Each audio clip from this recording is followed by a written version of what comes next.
Man, it is so cool how much better this web captures YouTube as opposed to going live when I'm filming my YouTube videos. Also, I did not intend to oh, unstable connection, seriously.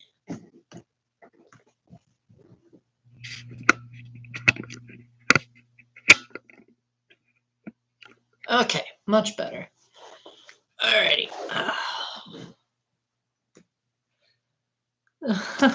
I did not mean to have the thumbnail be so colorful. I accidentally didn't smile in time for the thumbnail because YouTube isn't exactly very good at warning me about those kinds of things. Also, this is the current state of my water glass, and I also just finished reading Harry Potter with my sister, so that might be a little bit of a factor in how long I'm going to keep. Whoa. Okay. Sometimes my legs shake when I'm nervous, so that was why the camera was being so shaky for so long. Anyway, so life has been going really good so far, you guys. First of all, the swimming pool near my house just reopened, and so I've only gone there once so far, twice if you count the time that I found out about it, and I really like it. It's nice and huge. Unlike the previous place where I lived, I don't really have to worry about the place being cramped because before, I don't know, it felt like it was like a bowling lane, but now it feels more like a proper like people of any weight could probably fit with more than enough room to spare.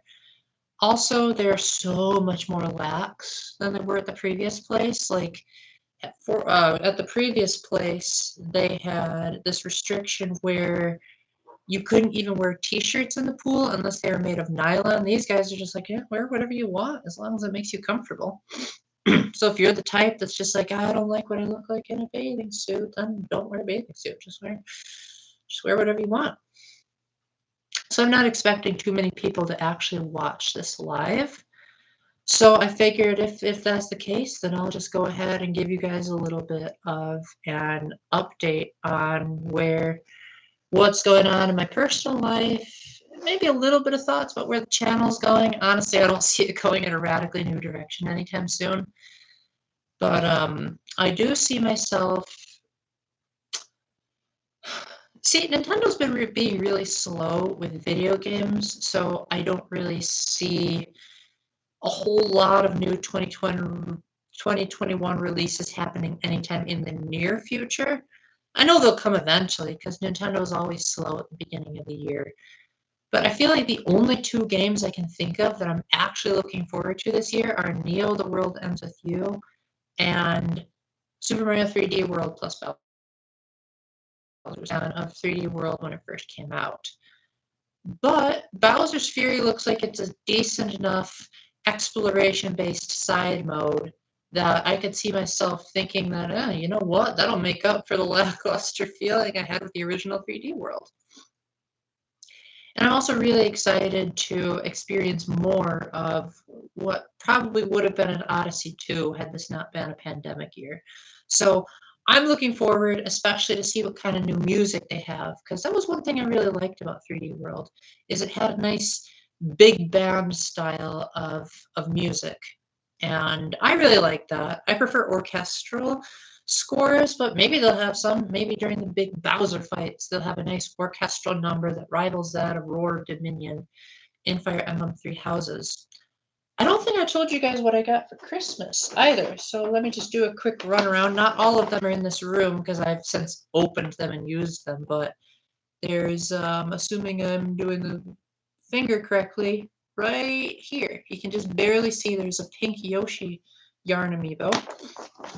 My sister-in-law bought me this A Link to the Past shirt, which is a size small, which I'm generally not used to, so I'm saving it for a time when I feel like showing off.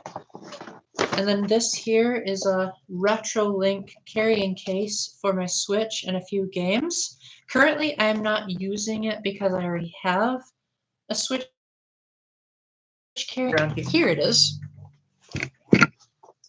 This is the one I'm currently using. It's based on my favorite video game, after all. But if I ever need a spare one, I've got another Link one. This used to contain The Legend of Zelda Four Swords Adventures. Now it contains nothing because it's currently spinning in my GameCube. I got a couple of gift cards, including this one. And I believe that's about it. Oh, and the Banjo-Kazooie t-shirt that you guys have seen in a couple of my recent videos. I finally pre-ordered the Banjo-Kazooie amiibo, so I'm super excited. I'm also, gosh, Paul, you gotta stop being so excited. Also, I finally have started doing a detailed analysis of Deathly Hallows, the book. I've actually got it with me right here. Basically, what I've been doing is I've been going through the book chapter by chapter, as opposed to running through the entire book's narrative like some other YouTubers like Dominic Noble do. And I'm going to really focus in on every individual's chapter's changes from the book, or when the movie changed from the book. So I'll finally be talking about my favorite book in depth. Yay! As you can tell, it's very well loved. And then we've also got the fact that my epic YouTube friend Pegasus Angels is streaming 3 games in a row that I really like. Tomorrow we have a game called Danganronpa Killing Harmony. Then the day after that is Virtue Zest Reward. The day after that is more Killing Harmony. It's funny, Danganronpa, it doesn't seem like the kind of game I would be interested in, but I think it's just because being a detective suits me really well that I like it. I think it's fun to figure out the mystery behind things. It's especially fun when I figure it out before she does.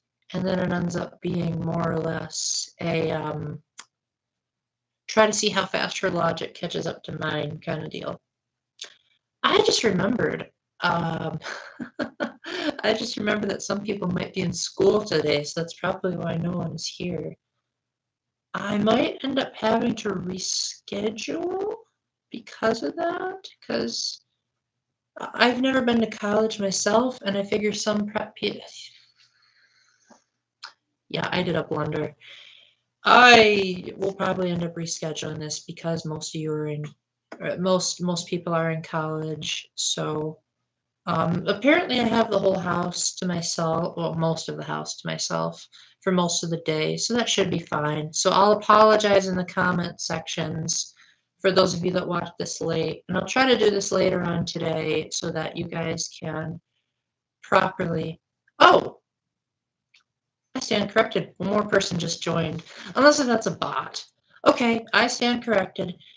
I'll stick around for a couple of seconds, see if it's an actual person, not a troll. And if it is, cool. If it's not, then I'll see if maybe I can reschedule. So, hello, other person. Welcome to the stream. What amazing, wonderful news do you have today? I was just saying that life is going good for me. Ooh, I forgot to mention earlier in the stream that I've been getting into, re-getting into Dragon Quest XI, because I know when I originally reviewed that game about almost 2 years ago now, Zoe, welcome back! I very bye to you last time because I was having technical difficulties, but what's been the latest news from you lately? I'm going to pause for a bit because I've been reading Harry Potter, so rest my voice while you're waiting to respond. Whew.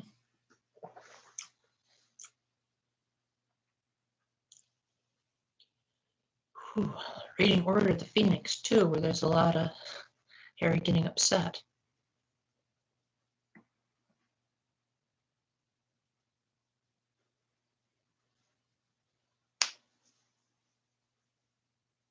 Also, if you guys are wondering what the glove is for, it's because I'm going through wart treatment, and you guys really don't want to see that because I reckon you'd be grossed out by that. So I figured just leave it to your imagination.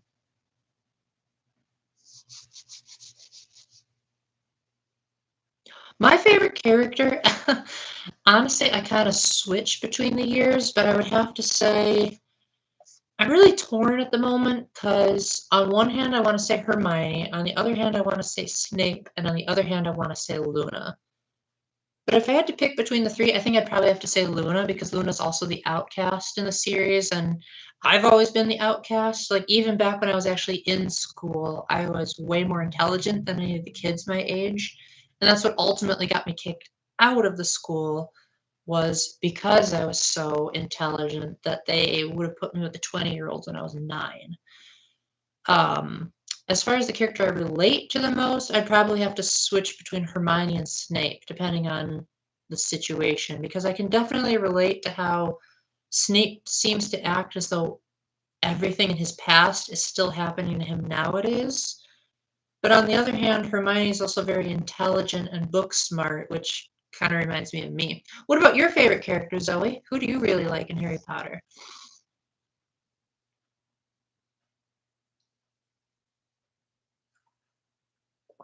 Also, second question, you must not be in school slash college right now, so I'm really glad. I'm really glad you could stop by. Ah, yes. Snape is so awesome. Isn't it so cool that they cast Alan Rickman to be Snape? Because he plays the role so perfectly. And I think it was also really cool that he and J.K. Rowling had that secret conversation where she revealed to him that, Snape was in love with Harry's mother the whole time. I thought that was really cute. Oh, that's really nice. What does graduate school mean? Does that mean you're in college or does that mean like post college? Because I never went to college and I was homeschooled all through high school. So a lot of these terms are completely foreign to me. The other day, someone had to explain to me what a 4.0 meant. Because from my perspective, a 4.0 is a rating system for a video game that means it's terrible. So to hear that a 4.0 is terrific is just like over my head. If you're wondering why the camera shakes so much, it's because my webcam is hard to be sturdy, and it's also because I get excited and my legs shake. Oh, that's cool. Um, I still don't fully understand what graduate school is, but I'm guessing that means you finished general ed, but now you're going into a specific study. Am I correct, or am I thinking of trade school?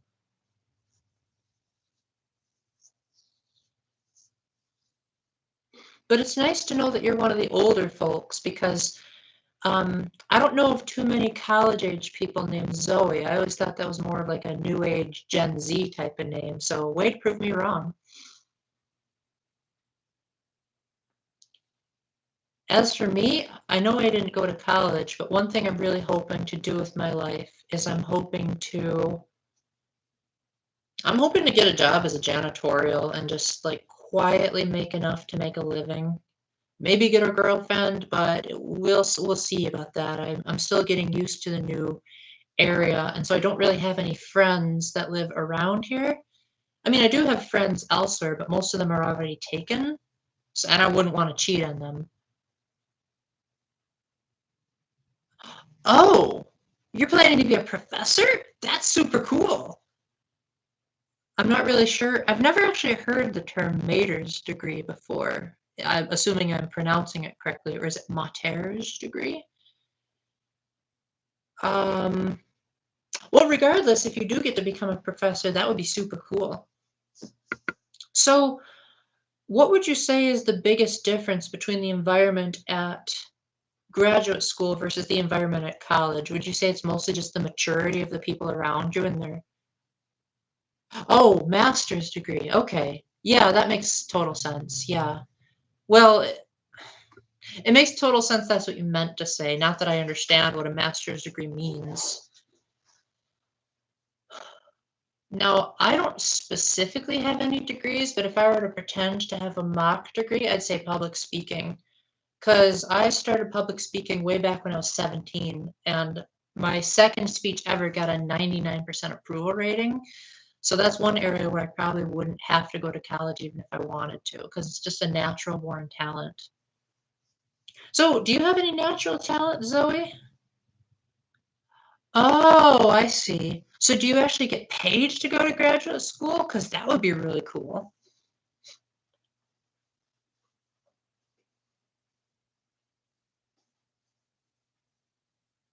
Oh, by the way, if you're wondering why I'm typing every now and then, sometimes YouTube is picky if, oh, that is amazing. Getting paid to go to school. Wish that happened to me. I'm gonna just type every now and then because one time this guy came onto my chat and he typed so much that YouTube actually said, you talk too much. Let me block you. They've probably changed their terms since then, but just in case, just want to give an update.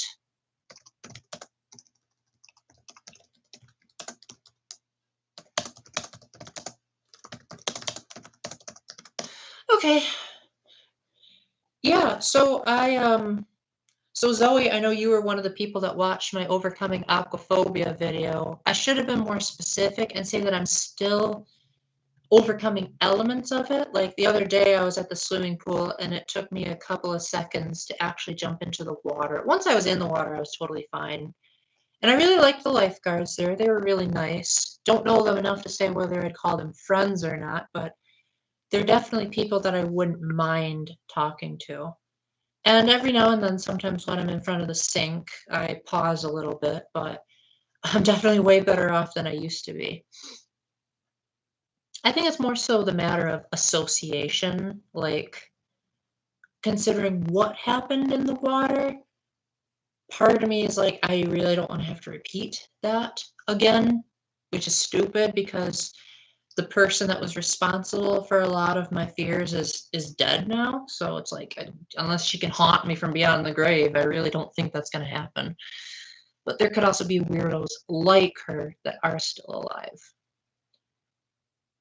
Yes, for sure. Yes.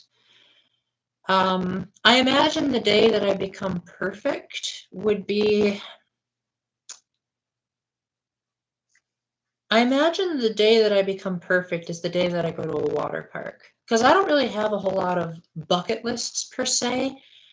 I'm not really the type of person that's overly ambitious. Usually, when I think about even just this channel, like what I want to do on the channel, I think in very short term goals, like, okay, let's wait for the next Nintendo Direct. Let's wait to see whatever I feel like doing. Because a lot of the videos that you really like, because you said you like all the videos where I talk about Myers Briggs, a lot of them are done just because I was sitting in bed one night and I thought, that'll work. And then I just get the camera out because I was thinking about it. So it's not really a whole lot of long-term planning, with the exception of there were a couple of videos that were planned long-term, like when I did my Super Mario Party review with Emily and Kazoo. That took about half a year to plan out.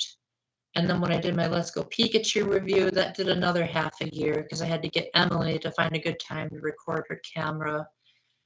And then there were some videos that I filmed but just waited almost a year to get out because either I was afraid of what people would say if they saw the footage, or I just didn't have access to it. Like when I gave the speech to high schoolers back in 2014, I waited 3 years to upload it because I didn't know it existed.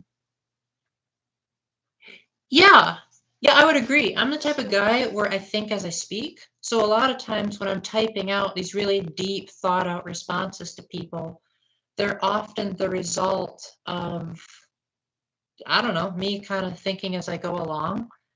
Like the other day, I was talking to a friend of mine who may actually join the stream. I don't know. We'll see. And we were talking about romance, specifically, how does my type handle romance? And I realized that I was only away from the message I typed to her for like a minute. And then I came back a minute later and I said, here are my extended thoughts on romance. And it was like, I only had a minute to think that all over. But I'd like to think it was pretty thorough and well thought out because my brain tends to work at an accelerated pace.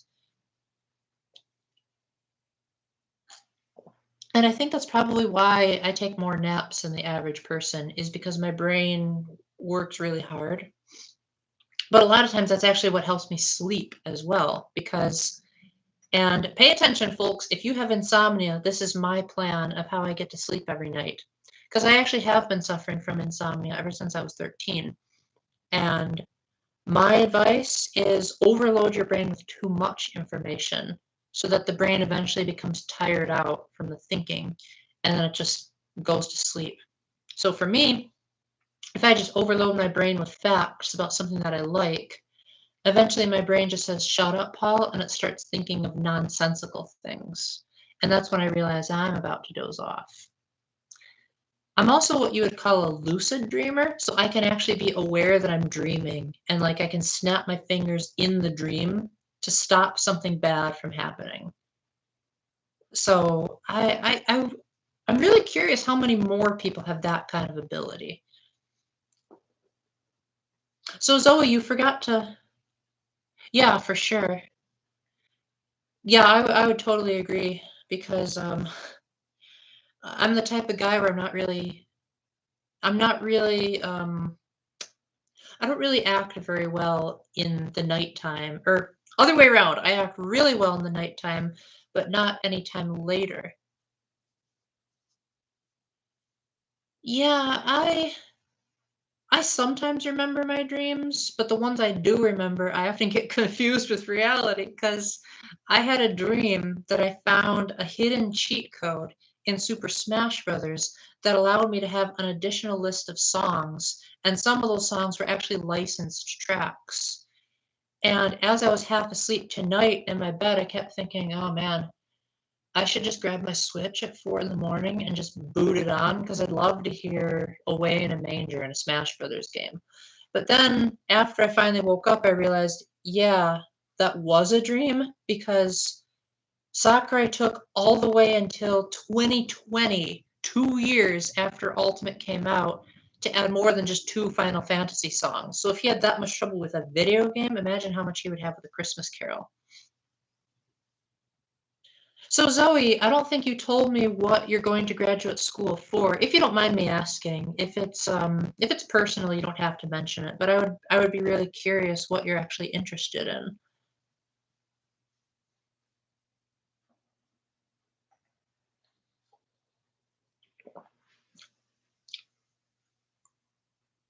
Philosophy, huh? I actually have a really hard I'm glad you mentioned the smiley face on there because I actually have a really hard time understanding philosophy just because my brain is more so of like what has happened, what is happening, as opposed to speculation. So, how would you break down philosophy to someone that's more in the moment? Like, what would you say is realistic philosophy if you had to give an answer to that? Because I tried to go to a philosophy meeting one time, and well, let's just say that I made a very bad impression, and the girl leading, oh, that's cool. So you actually do know Myers-Briggs terminology. I thought you were just a beginner. So that means you're either ISTJ or ISFJ. Which one would you be then? I'm trying to think. Which of the two types of like philosophy better? Um, I guess like a ISFJ, huh? I actually haven't met too many of those, so this is really fascinating. So my understanding of ISFJs is that they're oh wow, that's so cool. If you have anything you want to share with me, I would love to hear it. But my understanding of ISFJs is that they're the only type besides my own that can actually rival my memory. So I really appreciate how ISFJs like sometimes we'll have a competition with each other to see like who can reminisce about the past better. Like a friend of mine who went to youth group with me is also ISFJ. And I was telling her, like, oh, yeah, I remember that time. She's like, not only do I remember it, but I remember this part. And I said, oh, no, wait a minute. I remember this part. And so we were competing to see who could reminisce better. I actually have had a couple of people tell me that I was ISFJ for a while. Then they stopped saying that after I did my info dumping series because they realized that I have polar extroverted feeling, which means that understanding how people feel doesn't come naturally to me. It often involves asking the person to outright spell it out as opposed to this like vibe detecting. Yeah, well, I wouldn't say I save everything because one, I had a major flood in my old house, and two, I accidentally dropped one of my notebooks from my pocket and it ended up getting rained on.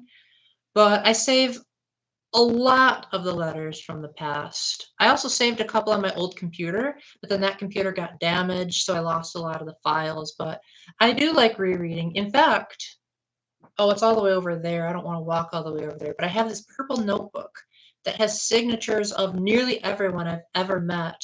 Like when I would go to national conferences, I'd have people sign them, and now I have over 600. Now I have over 600 signatures. Oh, that is cool. The way you can tell if you have polar extroverted feelings, Zoe, is you ask yourself, do you understand other people's emotions, or is it literally an enigma to you? Because to a certain extent, ISFJs, I mean, they're secondary feelers, so obviously they're not going to be perfect at detecting how other people feel. But it is at the very least going to be a huge focus for them. And a lot of times it might get in the way of their better judgment. However, if it's polar extroverted feeling, you are literally bewildered at the concept of pleasing people. One of the best examples that I like to give of my friends of that example is my friend Jen was getting married, and she's an INFP and she married an ENFJ. So obviously both types are dominant feelers. But even though Jen is a dominant introverted feeler, that also means that her fifth function is extroverted feeling. So she at least gets it. That's an interesting explanation, Zoe. I'd have to think about that a little bit. Oh, I get it. It's over empathizing. Yeah, I've heard that happen sometimes. For me, it's more of the matter of if someone shares too many feelings, I don't know what to do about it. And I wonder, like, am I being adequate enough? Because I know sometimes people want me to just listen, but it makes me feel helpless just sitting there not doing anything. But yes, basically, polar extroverted. Silly me, you've been studying Myers Briggs for 10 years. You probably already know this. But more or less, well, I'll tell the example about the wedding anyway, because you guys might think it's funny. So basically, what happened is that she was trying to convince me to go to the wedding. And she asked me, like, Paul, would you mind coming? And so I politely just said, no, thanks, Jen, but thanks for the offer. And I thought, okay, I'll just leave it at that. So then Jen messaged me back a couple of days later. What do you mean was a good use of extroverted feeling over empathizing? And then Jen said, wait a minute, Paul, why don't you want to go? I said, well, you're probably going to have video footage of it, right? So how about you just get a camera person and then just record the wedding and I'll watch it later. That's fine. She's like, no, no, no, Paul, we want you to actually be there because we welcome your presence. And I'd be like, why? Is it because I'm producing pheromones? And so you need that in order to remember that I'm actually, and you're remembering that I'm actually your friend because pheromones produce trust. She's like, no, no, no, no, no, Paul, Paul, Paul. People would be upset if you're not there. So please grace us with your presence because it would be an honor. And I'd say, how is it an honor? Is it because of the sweat that is pouring down onto the pew? This was before Corona. Is it because you like looking at my face and that is going to produce a bunch of endorphins? She's like, can't you understand that this is an emotional matter? Jeremy, and I want to see you in person. And I just could not comprehend why my physical presence being in the pew would affect the enjoyment of their wedding. Eventually, there was more or less blackmail that got me to go. I didn't really like it that much, but at the end of the day, Jen was like, Paul, I'm so glad you came. And I was like, yeah, I guess it wasn't as much of a disaster as I thought. So, if you have inferior extroverted intuition, Zoe, then that means would you also be afraid of change and innovation, or have you learned to, I don't want to say grow, because college age girls don't really grow at all, but like, have you learned from that? Because I used to be so stubborn that I didn't even want to accept that the GameCube was a reality back in the day. I said, "Why doesn't Nintendo just make more Nintendo 64 games? That would be totally fine by me."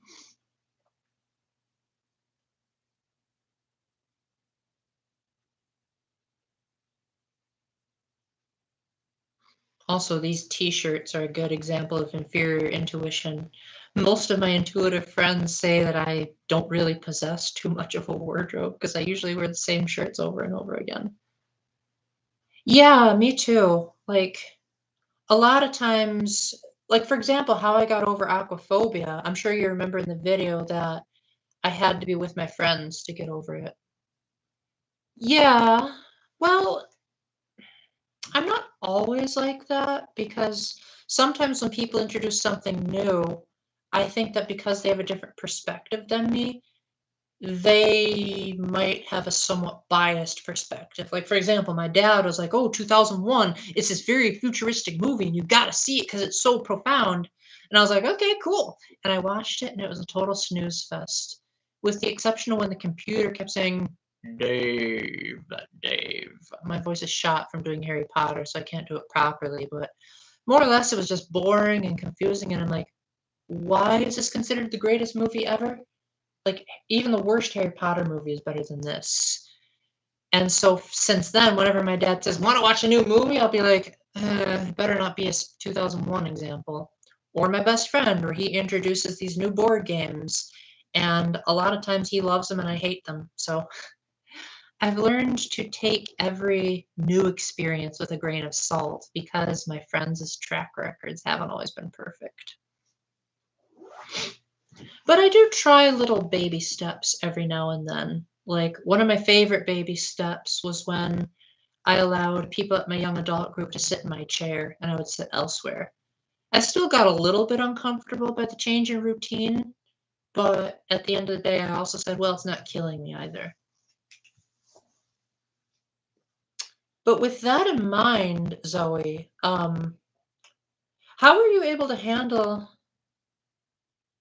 Oh, yeah, I don't really like traveling either. I mean, there are some exceptions. Like, obviously, I've been on mission trips, but usually before I go on the mission trip, the camp's website will say, like, this is what the school looks like. We will have air conditioning. These will be what the showers will be like. And so there's a lot of information that's given to us ahead of time. And especially because we're staying at a camp as opposed to just traveling for the sake of traveling, that also helps because I know that, okay, well, we're going to an established place that's designed for long-term stay. But yeah, I wouldn't want to go traveling just to sightsee. I'd be like, yeah, I'll just use Google Images. But yeah, with inferior extroverted intuition, I'm shocked that you would want to go to college or grad school in the first place because I would think, ew, college, that's a new thing. I'm scared of it.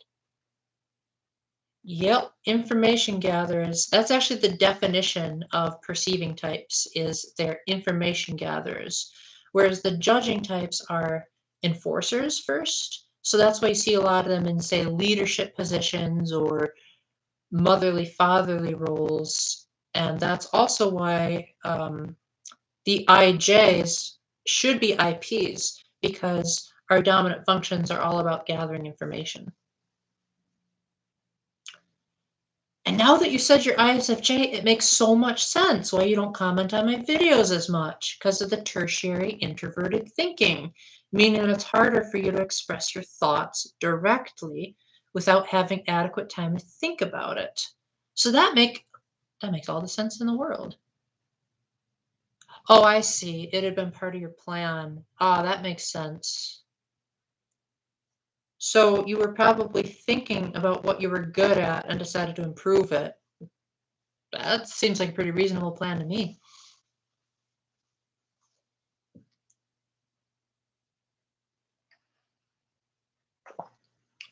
Mm.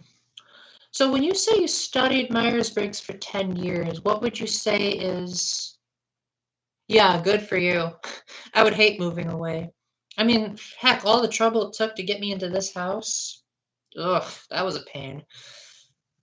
I mean, just trying to find new services has been incredibly tough and have contributed to about 99% of the stress that I felt. The other 1% was waiting for the swimming pool to reopen. But now that that's reopened, I don't really have any problems. So, what would you say is your favorite and least favorite Myers-Briggs types, Zoe?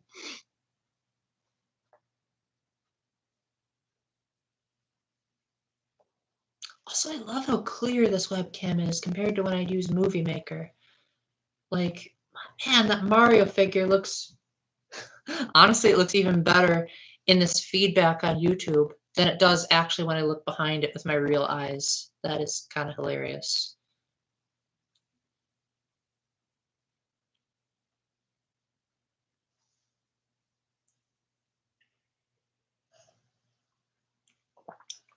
I think my favorite Myers-Briggs type, again, keeping in mind that people can have individual personalities, but in the broad general sense, I would say ENFPs tend to be my favorite. Just because I really like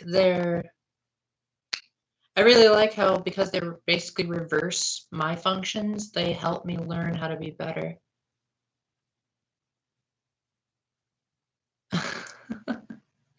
I imagine ESFPs can be quite a handful for you because they're usually not very calm. My relationship with INFPs is kind of love-hate, as I mentioned with my friend Jen when she got married. A lot of times they're amazing until they get passionate about something, which I I get passionate more about lists than I do about values.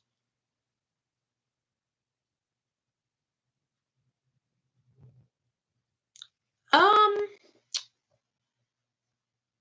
you might have to explain integrity to me. Oh, I see. Self-awareness. Yeah, that's true. But I have good self-awareness too. So, huh. Maybe I'm maybe it's just because I'm getting older and so I've learned to develop my tertiary function more because um it's taken me many years to realize that I went through abuse. Like I just thought I was being a baby and crying a whole lot when some girl is doing stuff that she shouldn't be doing to a guy. But now it leads me to realize that actually was abuse and I should have said something. But I think I think the problem I have with people that have dominant feeling or thinking in general is that I don't really like how they don't really tend to take no for an answer. They're not really good at debating and seeing another's point of view.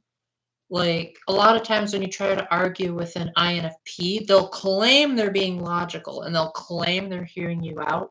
When really in the back of their head, they're saying, I am completely set in my ways, and no matter what you say, you are dead wrong. Now, I've seen INFJs do that too, but I think for them, it's just more so of how they come across because they haven't developed their extrovert thinking enough to stand up for themselves. My least favorite type, I think I'd have to say the INTP. INTPs, I mean, I know there are some exceptions here and there. My best friend's dad is decently cool, and one of my subscribers is an INTP, and he doesn't seem heartless at all. But most INTPs, I just find that they're really boring. All they like to talk about is sciencey, futuristic stuff, and I'm just like, ugh, way to suck the fun out of the conversation. I do like INFJs a lot. My best friend is an INFJ. Well, my best female friend is. My best friend is an INTJ. And INFJs, they definitely do exhibit a level of confidence that is really rare in the introverted or the introverts that have feeling. Yes, that is true. That's interesting. Yeah, good luck with that because whenever I try to do philosophy, I end up trying to make a joke to make the whole thing funny, even though no one is humored. Like one time we were at a philosophy meeting and they were like, why does 1 + 1 = 2? I said, well, I don't know why 1 + 1 = 2, but take away the one of the bars from the plus sign and put it between the two ones and you get an H. So 1 + 1 = H. So that's extroverted intuition trying to make something funny out of a serious question. I've also found that the types with introverted intuition tend to be the types that aren't as funny. Like they don't really grasp our sense of humor as much. Or maybe I'm just a natural comedian because my dad likes to tell silly jokes and my grandpa used to tell silly jokes. So I'm the fourth or third at least generation of jokesters.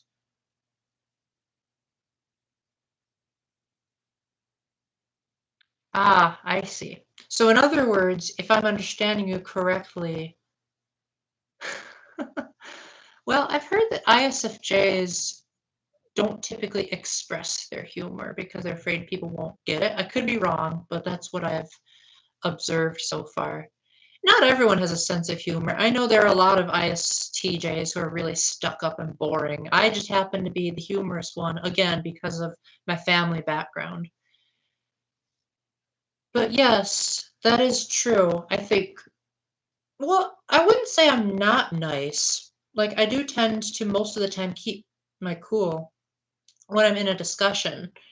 But if someone is very clearly like drawing a line, Bruno so is that Soez or Bruno Socks? Well, whichever your name is, welcome to the stream. Thank you for the compliment. Um, Zoe and I are just blabbing about Myers Briggs, so if you're not really sure what we're talking about, I don't mind changing the subject. You can ask her. I don't want to disrespect anyone. But yeah, just to finish up what I was saying real quick, Zoe, there have been times on my YouTube channel where people are giving comments that don't make sense, and I will point them out. And if I do end up hurting their feelings, I'll say that wasn't my intention. You should have just asked. So I guess you could say I'm more willing to do Socratic reasoning, whereas I think your type would be more willing to just put aside the argument for the sake of harmony. Yeah, I can definitely see value in that approach, and I definitely hope that I can get to that point someday. So, can I call you Bruno? That's easier to say for now. Bruno, what's been going on with you lately? What kind of things have you been doing to keep sane during this pandemic?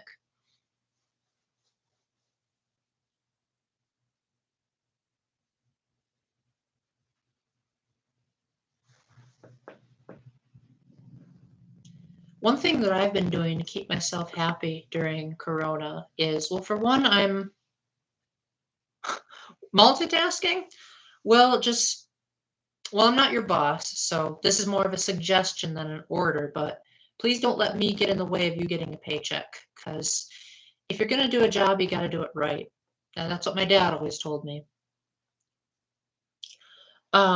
What's helped me stay sane during this pandemic has really been knowing that it's not going to last forever, like realizing that there have been, oh, okay, well, that's nice. Coming to my stream near the end, that's very nice. Well, I hope they actually give you the emails because, man, the only emails I tend to get nowadays are the emails I don't want. Heck, Walgreens has been sending me stuff for the past several weeks, and it's like, the last time I went to Walgreens was in 2017. Can't they get the hint? And yes, I know that it was 2017 because that was my friend's birthday. Yeah, I remember too much. So knowing that, there have been other national disasters, like there was the Dust Bowl, there was the Depression, there's World War II, those eventually got resolved. So this is definitely going to get resolved too. And I also know that not everything is taken away. Like, I still have my Switch. And even though video game news is going very slow, I still have a nice backlog of games I could play while I'm waiting to get to that moment. So I'm not totally I'm not totally helpless. Not only that, but my routine hasn't changed a whole lot since Corona began. Like, honestly, the biggest thing that changed for me was not seeing my friends as frequently and also not seeing them in person as frequently. A few of my friends have just said, people are blowing this out of proportion. We've got good immune systems. We'll come see you anyway. Most of them haven't. Although at least my friend Amanda was. Oh, yeah, 2020 definitely wasn't terrible. I actually did make a list of my top 10 best games of 2020. I don't know if you've seen that video yet, but I did manage to find some positivity out of that year. And Sephiroth came out, so that was cool. And I'm not even a Final Fantasy fan, so that's saying something. Actually, if you guys haven't seen that video yet, let me just quickly type out what my games of the year were in no particular order, just because that would be too hard to think of on the spot. I'm afraid I don't know what that means. I haven't really studied up on my Latin.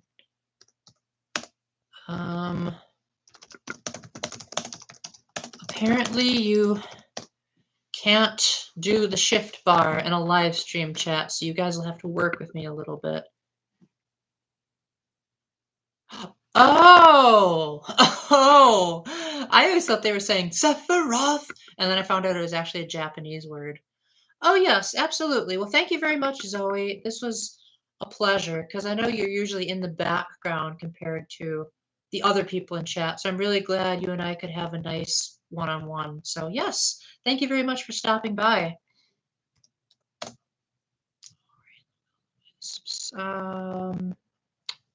Yeah, on live streams, my brain tends to turn to mush. I don't know why. I usually am really good at coming up with my thoughts on the spot.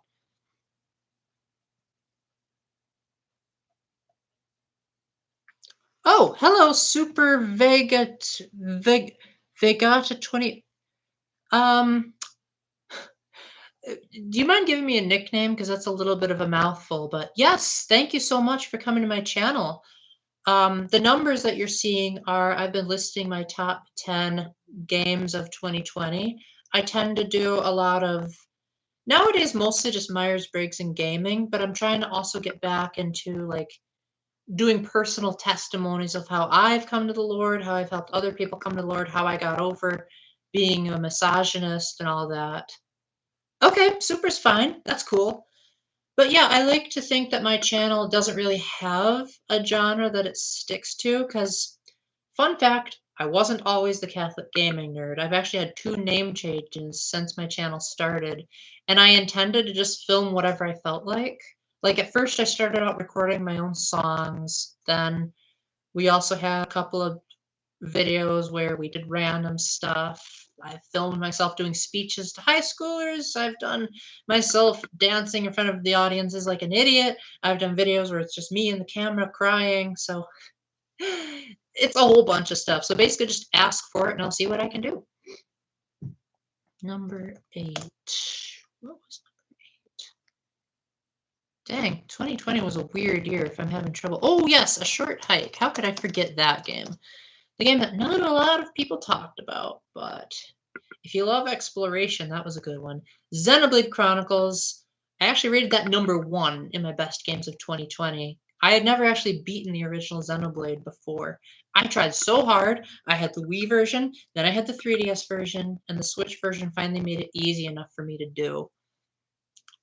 And not to mention the whatchamacallit, the new epilogue. It wasn't spectacular in terms of the story, but it was nice to get the Bionis' shoulder and the new music.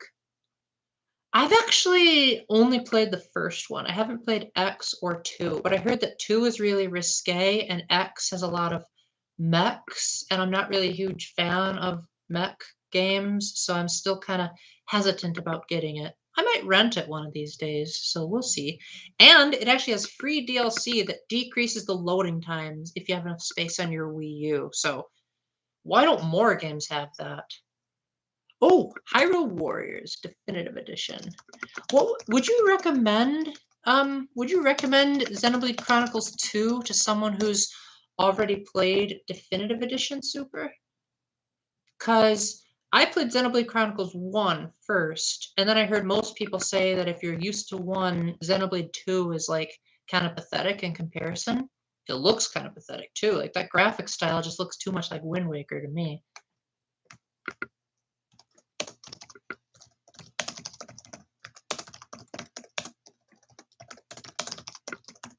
Again, reiterating that when I'm doing numbers in the chat, it's just me listing out the best games of the year. Ugh, anime, yuck. I probably wouldn't like it then. But hey, power to you if that ends up being enjoyable to you.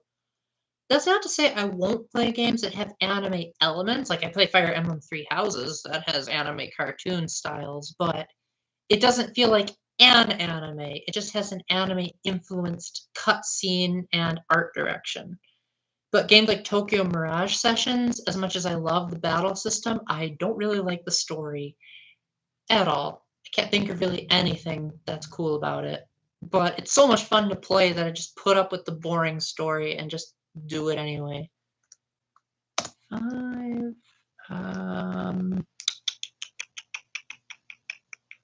Oh yeah, Super Mario Brothers 35.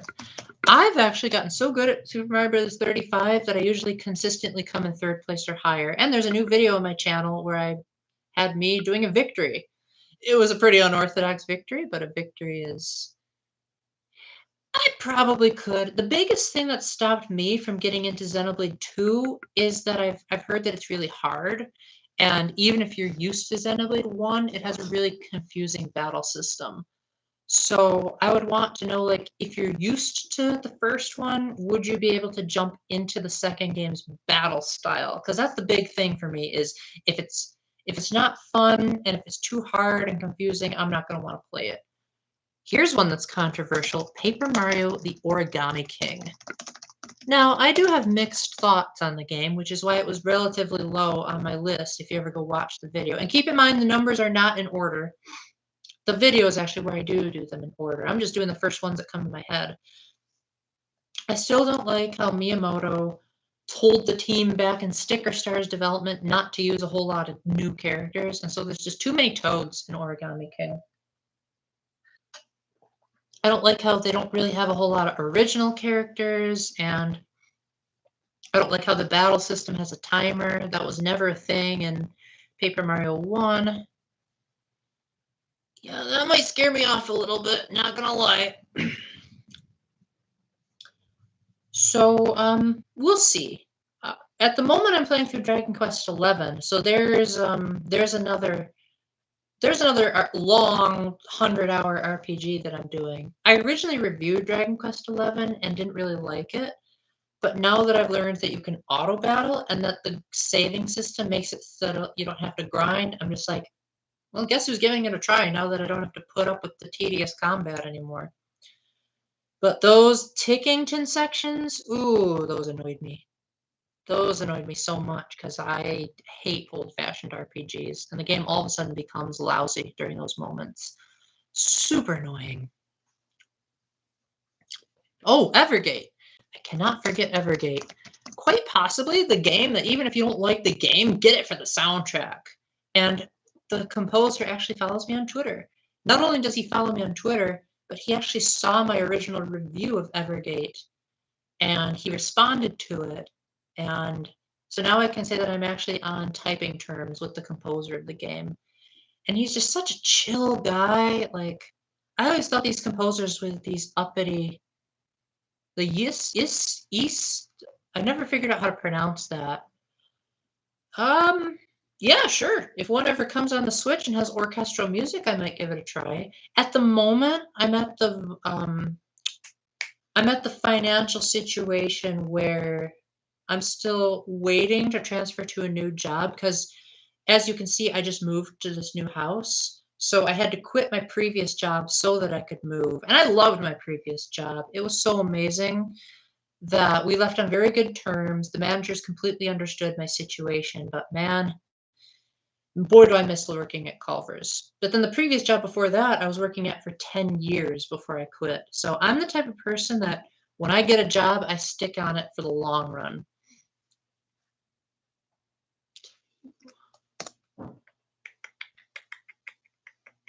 I didn't end up playing Mario Kart Live. I wish I did, but my sister says it's a waste of time, and I also heard the karts don't do very well on the carpet. Our house has more carpeting than hard floor, so probably not going to do that. Also, I'm like one of the least creative people when it comes to DIY games ever. Like, I haven't even made a course in Mario Maker. That shows how bad I am at this. And then Mario Maker 2 came out, and I'm just like, I'm not even going to try. Why is my brain turning to mush? I should know what games I really liked in 2020. Let me see if I have my notebook around here. Maybe that has it. Oh, silly me. I have a note on my desktop that already has it listed.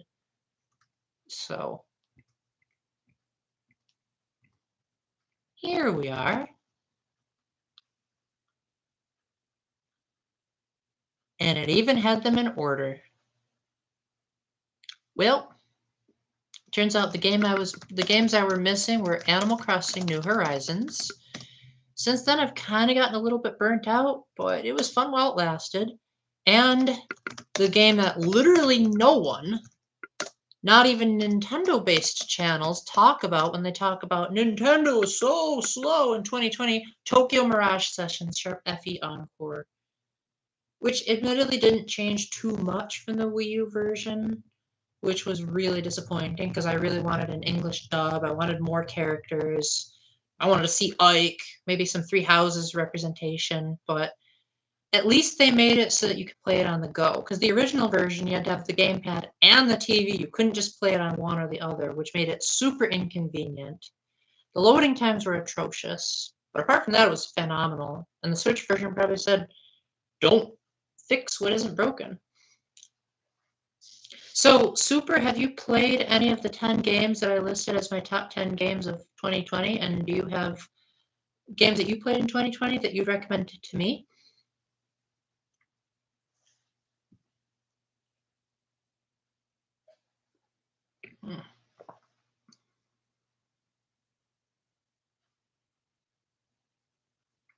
Oh, by the way, you showed up to the stream late, so I just want to give you a heads up that right after I finished reading some of Harry Potter to my sister, I jumped right into the stream, so my voice isn't as strong as it should be, so I might end up ending the stream hopefully soon, just because I don't want to strain my vocal cords even more.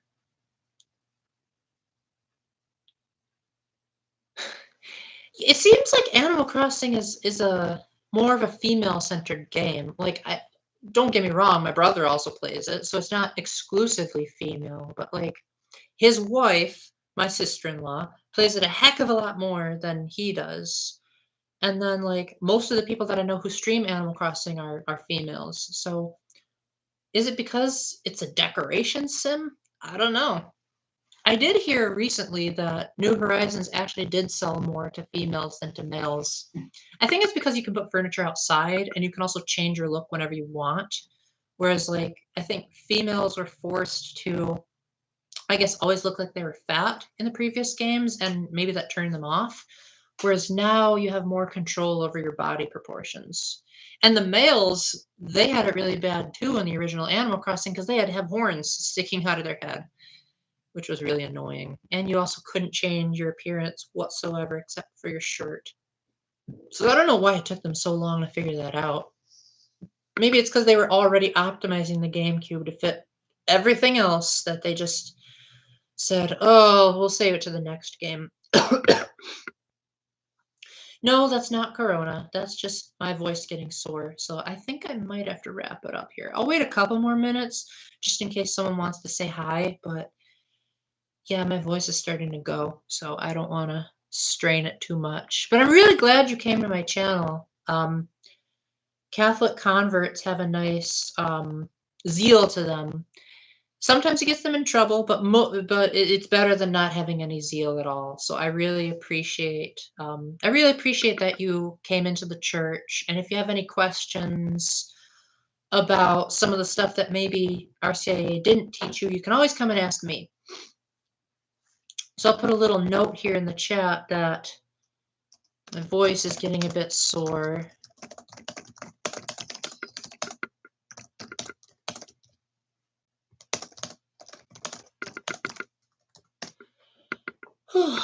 But do you have any quick questions to wrap things up before I go and get myself a throat lozenge or something like that?